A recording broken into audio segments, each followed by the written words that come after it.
DevOps means caring about the code that I write, and all the way through from when I write it on my workstation through a pipeline where some tests will run and where it ends up in production and I operate it.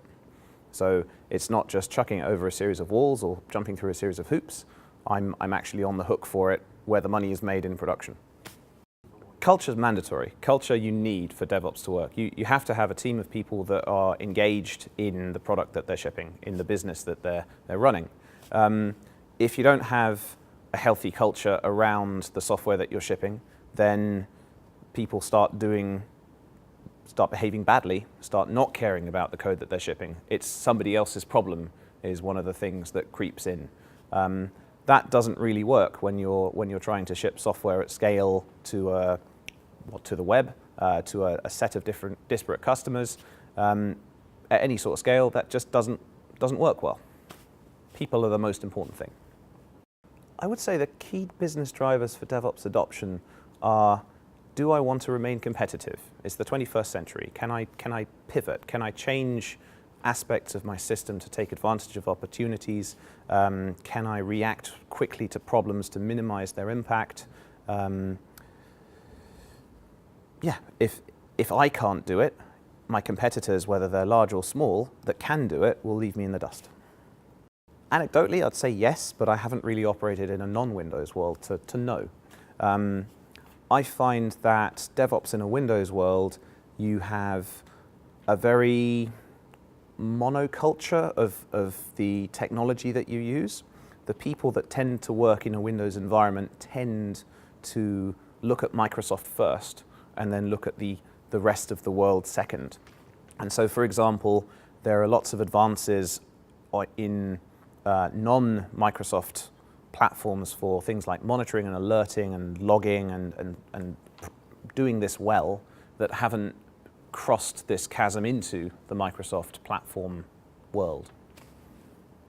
Improving really quickly, but still some of the message doesn't really acknowledge that they're behind, and you can understand that they wouldn't want to, but they're not a microcosm of the world. They are part of the world if they're trying to say that they're doing DevOps. And so acknowledgement that some of the rest of the world has been doing this for maybe a while longer is, well, fair. How would Microsoft make it easier? I think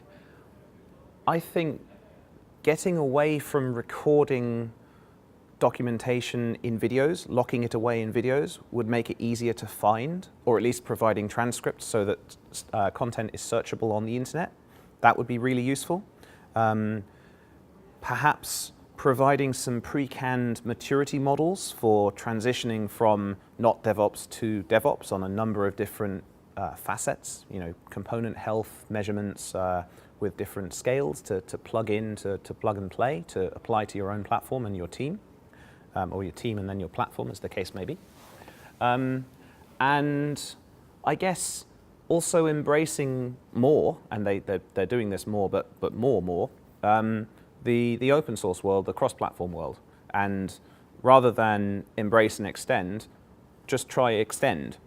Don't try and own an open source project that is doing well, just contribute to it. Plus, in a video documentary or something like that, I don't know where to start watching. So it's going to be on in the background if I watch it at all. And so I will miss stuff. And so consequently, if I can't find exactly what I want, I'm probably not going to start watching the video at all. I guess you can't teach someone a new thing without educating on and coaching them. So I'd say that educating and coaching towards DevOps is necessary. If you don't know how to do it to begin with, if you don't know what good looks like, then it's a very hit and miss process to get there. If you've got a template to try and aim at, even if that's a sort of one size fits all or tries to fit all template, then that's probably better than just going, be DevOps.